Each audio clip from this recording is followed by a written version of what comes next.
अस्सलाम वालेकुम, आप देख रहे हैं द किरण नाज शो। मैं हूं किरण नाज। आज ही बिलावल भुट्टो जरदारी ने बड़ा क्लियरली ऐलान कर दिया कि हम पीडीएम से मुस्ताफ़ी हो रहे हैं, तमाम ओहदों से मुस्ताफ़ी हो रहे हैं। वजह क्या बनी है? इसकी वजह बनी है वो शो कॉज नोटिस कि जी आप अपोजिशन में हैं, आपने हुकूमती इत्तेहाद से वोट लिया, अपोजिशन लीडर अपना मुंतखब किया और अपोजिशन लीडर बनाकर आपने गद्दारी की है इस पीडीएम के साथ, इस इत्तेहाद के साथ। तो आप शो कॉज आपको दिया गया है, आप इसका जवाब दें कि आपने ऐसा किया क्यों।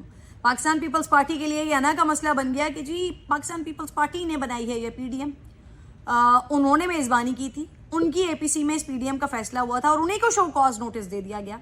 तो पहले तो पाकिस्तान पीपल्स पार्टी ने 15-20 दिन का एक टाइम लिया कि हम फैसला करेंगे इस्तीफ़ों के हवाले से, और फिर उसके बाद आज फाइनली इस्तीफ़े का फैसला पाकिस्तान पीपल्स पार्टी ने कर लिया और पीडीएम से अपनी राहें जुदा कर लिया। अच्छा जी, जब से पीडीएम का आगाज़ हुआ था उसके कुछ टाइम के बाद से ही पाकिस्तान पीपल्स पार्टी के हवाले से चहमगोइयाँ होना शुरू हो गई थी, उनके लिए बातें होना शुरू हो गई थी। पहली दफ़ा जब मियाँ साहब ने बातें की थी आर्मी चीफ के ख़िलाफ़, अफवाज पाकिस्तान के ख़िलाफ़, उस वक्त जब गिलगित में बिलावल भुट्टो ने बीबीसी को इंटरव्यू दिया था तो उसमें कहा कि उनको मियाँ साहब की इस बात से धचका लगा है, ये बात नहीं होनी चाहिए थी। खैर, फिर मामलात बढ़ते गए आगे। फिर उसके बाद ये ज़िमनी इलेक्शन के हवाले से बात हो रही थी। पाकिस्तान पीपल्स पार्टी, मुस्लिम लीग नून और तमाम जमातों का ये कंसेंसस है इस पर कि जी उन्होंने कोई ज़िमनी इलेक्शन नहीं लड़ना, उन्होंने सेनेट इलेक्शन नहीं लड़ना, क्योंकि उन्होंने हुकूमत से अलग हो जाना है। बट फिर हुआ ये कि ज़िमनी इलेक्शन भी लड़े, सेनेट इलेक्शन भी लड़े। पाकिस्तान पीपल्स पार्टी ने जहाँ जहाँ जो पॉलिसी अपनी बनाई हुई थी पीडीएम ने, उससे हटकर जहाँ जहाँ शॉट खेला, वहाँ पर अल्टीमेटली पूरी जमातों को इनफैक्ट पाकिस्तान पीपल्स पार्टी के पीछे आना पड़ा। तो ऐसा लग रहा था कि पाकिस्तान पीपल्स पार्टी जो है वो लीड कर रही है। मौलाना फजलुर रहमान साहब सिर्फ और सिर्फ एक क्या कहते हैं उसको, एक एजाजी उनके पास ओहदा है कि वो सरबराह हैं, बट लीड पाकिस्तान पीपल्स पार्टी की तरफ से किया जा रहा है।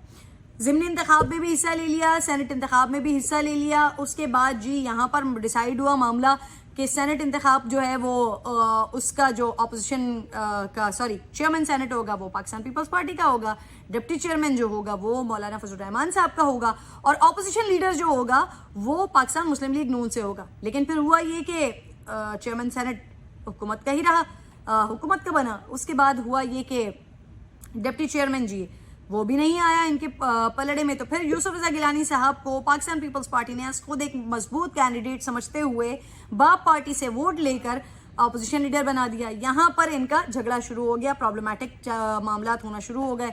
इससे पहले मरियम बीबी एक दफ़ा ऑलरेडी कह चुकी थी, जब ये बात की गई थी जरदारी साहब की तरफ से कि मियाँ साहब वापस आएंगे तो फिर लॉन्ग मार्च होगा, फिर मुस्ताफ़ी होंगे, तो मरियम साहबा कह चुकी थी कि सेलेक्टेड का जो है वो क्या कहते हैं उसको, अनदर सेलेक्टेड तैयार हो रहा है, यानी कि उसका सब्सटीट्यूट तैयार हो रहा है। सो उन्होंने बिलावल की तरफ इशारा किया था। सो यहाँ पर इन लोगों के मामलात जो हैं वो गड़बड़ होना शुरू हो गए थे, ख़राब होना शुरू हो गए थे। अब यहाँ पर वो बात निकलती है उन तमाम वोटर्स की और उन तमाम सपोर्टर्स की कि जब आपने ये 27 अपने मुतालबात लेकर, 27 निकाती एजेंडा लेकर आपने इस पीडीएम का आगाज़ किया, सारी जमातें मिलकर निकली और इन्होंने ये बात की कि जी हम हुकूमत के ख़िलाफ़ निकले हैं अवाम के हक़ में, अवाम के मसाइल को हल करने के लिए। इस हुकूमत ने आके मुल्क का भट्टा बिठा दिया है, इस हुकूमत ने आके बर्बादी फेर दी है, इस हुकूमत ने महंगाई में इजाफा कर दिया है, इस हुकूमत ने ये कर दिया, इस हुकूमत ने वो कर दिया। तो हम अवाम का दर्द लेकर निकले हैं। तो अब जब आपने बातें करना शुरू की मुस्लिम लीग नून ने पाक अफवाज के खिलाफ, तो यही वोटर, यही सपोर्टर आपसे सवाल कर रहा था कि आप ऐसे मेरे मसले हल करेंगी, आप ऐसे मेरा मसला हल करेंगे। फिर उसके बाद जब इन्होंने सीट एडजस्टमेंट कर ली सेनेट इंतखाबात में, एक तरफ मुस्लिम लीग नून या JUI पे सवाल कर रहे हैं पीपल्स पार्टी से कि जी आप हुकूमती इत्तेहाद से वोट लेकर अपना अपोजिशन लीडर बना रहे, तो दूसरी तरफ आपने खुद भी सीट एडजस्टमेंट कर ली। जब आपने ये सीट एडजस्टमेंट की है पंजाब में सेनेट की सीटों पर, तो फिर आपका वोटर, आपका सपोर्टर ये सवाल कर रहा है कि आप लोग ऐसे बनाएंगे, ऐसे मसाइल को हल करेंगे। फिर उसके बाद जब आपने ये वाली जंग शुरू कर दी कि चेयरमैन सेनेट हमारा, डिप्टी चेयरमैन हमारा और जो अपोजिशन लीडर है वो इसका, जब आपने ये बंदरबाट शुरू की तो फिर आपके वोटर और सपोर्टर के जहन में ये सवाल आया कि आप लोग ऐसे महंगाई का खात्मा करेंगे।